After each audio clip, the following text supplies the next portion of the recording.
Assalamualaikum warahmatullahi wabarakatuh. Perkenalkan, nama saya Mukoli Taufik. Di sini saya akan melakukan ujian tengah semester mata kuliah Manajemen Hukum dan Kebijakan Media. Langsung saja, di sini saya akan menjawab pertanyaan nomor 1 dari soal UTS Manajemen Hukum dan Kebijakan Media. Nomor 1, pertanyaannya, bagaimana Anda melihat bentuk komunikasi film bisa mengangkat lagi kasus yang sebelumnya sudah dilupakan? Di sini jawaban saya yaitu film merupakan bagian dari media komunikasi massa yang sering kali digunakan sebagai media yang menggambarkan kehidupan sosial dalam masyarakat. Film juga sebagai salah satu atribut media massa menjadi sarana komunikasi yang paling efektif. Bentuk komunikasi film dapat mengangkat kembali kasus Vina yang sudah dilupakan, yaitu dengan cara film yang dipertontonkan kepada masyarakat banyak, sehingga masyarakat yang sebagian besar tidak tahu mengenai kasus tersebut akhirnya mengetahuinya dan memiliki rasa simpati terhadap korban yang ada di dalam kasus tersebut yang tidak mendapatkan keadilan. Dengan penutupan kasus di mana ketiga pelaku dinyatakan hilang dan 8 pelaku lainnya hanya diberi sanksi pidana seumur hidup,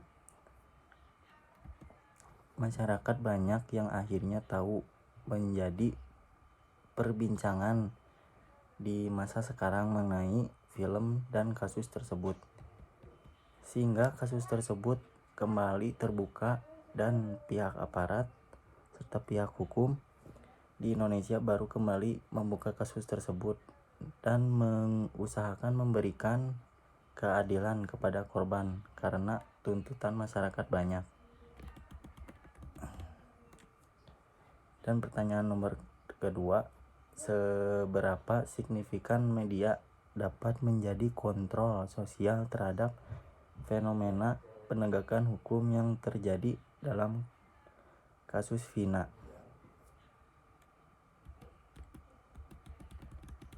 Jawaban saya yaitu hampir semua orang dengan berbagai latar belakang pendidikan, tingkat sosial, tingkat kesejahteraan, dan lain sebagainya memiliki alat komunikasi berupa handphone. Tujuan utamanya yaitu memiliki handphone adalah untuk komunikasi. Namun demikian, dengan adanya berbagai macam fitur yang ada di dalam handphone tersebut, memudahkan orang untuk mengakses informasi dan melakukan kegiatan interaksi sosial melalui berbagai macam fitur media sosial yang ada dan berkembang. Keberadaan media sosial tersebut saat ini memberikan pengaruh positif dan negatif.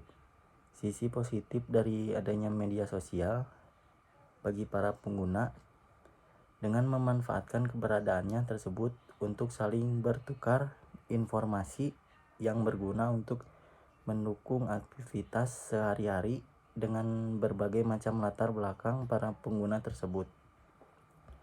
Namun ada juga sebagian masyarakat yang memanfaatkan media sosial tersebut untuk ajang pamer atau flexing, seolah-olah ingin menunjukkan kepada orang lain akan keberadaannya saat ini, terutama setara sosial, kedudukan, pangkat, jabatan, dan harta yang dimiliki.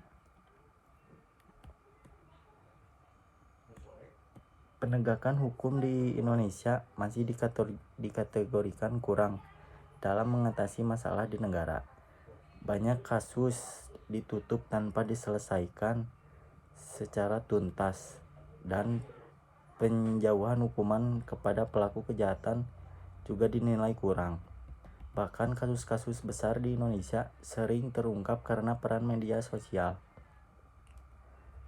yang memberikan informasi tentang adanya dugaan melawan hukum yang belum disentuh oleh lembaga penegak hukum di Indonesia. Contohnya pada kasus sekarang yaitu kasus Vina yang ditutup dan korban yang tidak dapat mendapatkan keadilan. Kini kasusnya terbuka kembali akibat adanya viral di media sosial. Peran media sosial dalam penegakan hukum di Indonesia juga harus memperhatikan dari subjek pengguna media sosial itu sendiri. Artinya bahwa pengguna media sosial juga tidak boleh memberikan informasi yang tidak benar atau hoaks. Saat berinteraksi dengan pengguna media sosial lainnya, kita juga harus memperhatikan bagaimana cara berinteraksi serta dampak negatif dari interaksi yang terjadi. Misalnya penggunaan komen, like, dan emotion atau emoji. Tentu kita harus berpikir akibat dari interaksi tersebut. Misalnya akibat dari memberikan komentar yang kita tuliskan, akibatnya memberikan tanda suka yang kita lakukan, bahkan akibat memberi tanda gambar atau emoji riang, tertawa, sedih, kecewa, maupun dan lain sebagainya. Dengan adanya media sosial ini sangat membantu masyarakat untuk menumbuhkan kesadaran hukum untuk to comply atau to conform. Artinya masyarakat memberikan kontrol perilaku secara formal atau lahirnya terhadap peristiwa-peristiwa sosial atau perilaku-perilaku yang dianggap menyimpang dari norma hukum. Kekuatan kesadaran hukum secara asosiatif oleh para pengguna media sosial ini terbukti ampuh untuk mendorong para penegak hukum untuk bekerja sesuai dengan peraturan perundang-undangan.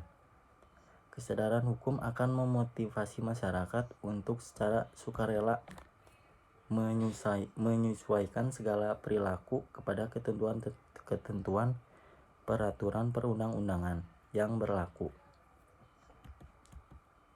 Ketaatan pada hukum oleh setiap warga negara, khususnya dalam konteks tulisan ini, adalah setiap penyelenggara negara menjadi hal yang wajib dilaksanakan.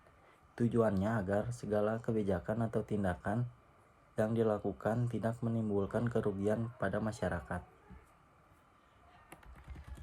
Dan pertanyaan yang ketiga, contoh lain dari kasus Vina ini adalah contoh kasus